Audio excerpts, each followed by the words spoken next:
আসসালামু আলাইকুম। আজকের ক্লাসটি হচ্ছে ক্লাস অন এবং সেই ক্লাসটি টেন্স সম্পর্কে। আমরা জানি টেন্স শব্দের অর্থ ক্রিয়ার কাল, ভার্বের সময়কে টেন্স বলে। প্রথমেই আমরা আজকে আলোচনা করব present indefinite tense. Present indefinite tense এর অর্থ সাধারণ বর্তমান কাল, যে ভার্ব দ্বারা বর্তমানে কোনো কাজ করা হয় বোঝালে তাকে প্রেজেন্ট ইনডিফিনাইট টেন্স বা প্রেজেন্ট টেন্স বলে, অর্থাৎ সিম্পল প্রেজেন্ট টেন্সও বলে। বাংলা বাক্যে প্রেজেন্ট ইনডিফিনাইট টেন্স চিনিবার উপায়। বাংলা ক্রিয়ার অর্থাৎ ভার্ব, বাংলায় যে ভার্ব থাকে সে ভার্বের শেষে হস্যই অ এ চিহ্ন থাকবে, অর্থাৎ স্বরবর্ণ চিহ্নগুলো আমরা খুঁজে পাবো। যেমন আমি একটি বই পড়ি, এখানে আমরা বাংলা যে ভাবটি পাচ্ছি সেটা হচ্ছে পড়ি, অর্থাৎ পর যোগ হস্যই পড়ি, শেষে ই পাচ্ছি আমরা। অতএব এই বাক্যটি হচ্ছে প্রেজেন্ট ইনডিফিনাইট টেন্সের। প্রেজেন্ট ইনডিফিনাইট টেন্সের গঠনগুলোর দিকে আমরা একটু চলে যাই। গঠন, প্রেজেন্ট ইনডিফিনাইট টেন্সের যে চারটি আমরা গঠন আমরা এখানে দেখতে পাচ্ছি। একটি হচ্ছে অ্যাফার্মেটিভ সেন্টেন্স, হ্যাঁ বোধক বাক্য। প্রথমে আমরা সাবজেক্ট বসাবো, তারপর মূল ভার্ব, এর সঙ্গে এস বা এস যুক্ত। সাবজেক্ট যদি থার্ড পারসন সিঙ্গুলার নাম্বার হয় তাহলে ভার্বের সঙ্গে এস বা এস যুক্ত করব, তাছাড়া অন্যান্য সাবজেক্টের সঙ্গে এস বা এস যুক্ত করব না। তারপর বসবো অবজেক্ট এক্সটেনশন। নেগেটিভ বাক্য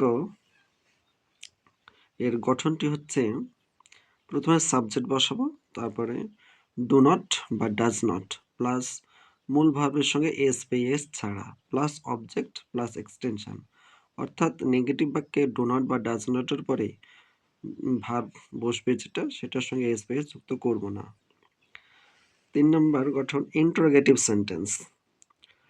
প্রথম আমরা ডু বা ডাজ নেব প্লাস সাবজেক্ট প্লাস মূল ভার্ব বসাবো, তার সঙ্গে এস বা এস ছাড়া। অর্থাৎ ডু বা ডাজ থাকলেই বাক্যে আমরা মূল ভার্বের সঙ্গে এস বা এস যুক্ত করব না, প্লাস অবজেক্ট এক্সটেনশন। 4 নম্বর গঠন নেগেটিভ ইন্টারোগেটিভ, অর্থাৎ প্রশ্ন আবার না বোধক বাক্য। প্রথমে আমরা ডু বা ডাজ বসাবো plus subject plus not plus মূল ভার্ব, এর সঙ্গে এস বা এস ছাড়া অবজেক্ট এক্সটেনশন। এটাকে আমরা অন্যভাবে লিখতে পারি, ডন্ট বা ডাজেন্ট বসাবো প্রথমে প্লাস সাবজেক্ট প্লাস মূল ভার্বের সঙ্গে এস বা এস ছাড়া প্লাস অবজেক্ট অর এক্সটেনশন। তাহলে আমরা গঠনগুলো একটু ভালোভাবে মনে রাখতে পারলে আমাদের প্রেজেন্ট ইনডেফিনিট টেন্সটার সম্পর্কে একটু ভালো একটা ধারণা আসবে ইনশাল্লাহ।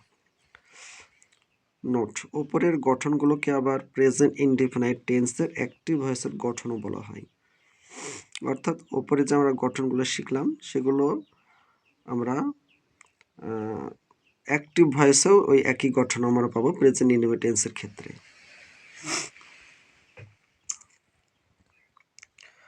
এখানে একটা নোট আমরা দেখতে পাচ্ছি যে কোন সাবজেক্টের পরে ডু এবং কোন সাবজেক্টের পরে ডাজ বসে তা জেনে নাও। প্রথমে আমরা দেখতে পাচ্ছি ডু। ডু কোন কোন সাবজেক্টের পরে নেগেটিভ এবং ইন্টারোগেটিভের ক্ষেত্রে বসে ডু সাধারণত। আয়ের পরে ডু বসে, we, they, you. Plural subject, যেমন প্লুরাল সাবজেক্ট হতে পারে পিপল, বার্ডস এক্সেট্রা। আর ডাজ বসবে হি, সি, ইট। অথবা সিঙ্গুলার সাবজেক্ট, সিঙ্গুলার সাবজেক্ট হতে পারে যেমন রানা, সাবি, দ্য গার্ল এক্সেট্রা। উদাহরণ আমরা একটু যাই, আমি একটি বই পড়ি, আই রিড এ বুক। বাক্যটি একটি অ্যাফার্মেটিভ সেন্টেন্স। প্রথমে সাবজেক্ট বসানো হয়েছে, তারপরে ভার্ব, তারপরে অবজেক্ট। আমরা বই পড়ি, উই রিড বুকস। তুমি বা তোমরা বা তারা বই পড়ে, তাহলে দে রিড বুক, অথবা বুকসও বসাতে পারি। আর তারা বই পড়ে ইংলিশ হচ্ছে they read book or books. সূর্য পূর্ব দিকে ওঠে, the sun rises in the east. সূর্য পূর্ব দিকে ওঠে। সে বই পড়ে, he or she reads a বুক।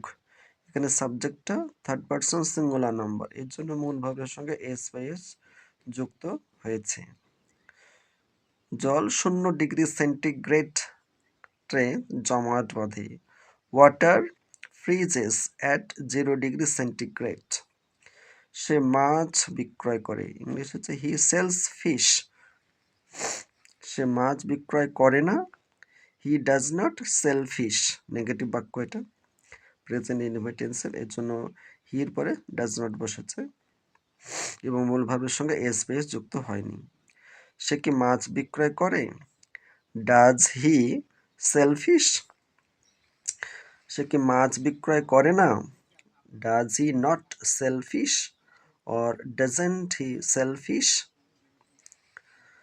তুমি এটা পছন্দ করো, ইউ লাইক ইট। ইউ একটি সাবজেক্ট যার পরে মূল ভার্বের সঙ্গে স্পেস যুক্ত হয় না। তুমি এটা পছন্দ করো না, you do not like it. তুমি কি এটা পছন্দ করো, ডু ইউ লাইক ইট? তুমি কি এটা পছন্দ করো না, do you not like it or don't like it? আশা করি এই ভিডিওটি বারবার দেখলে এবং ভালোভাবে পড়লে প্রেজেন্ট ইনডিফিনিট টেন্সের সম্পর্কে একটু ধারণা অবশ্যই থাকবে। সবাইকে ধন্যবাদ। আসসালামু আলাইকুম।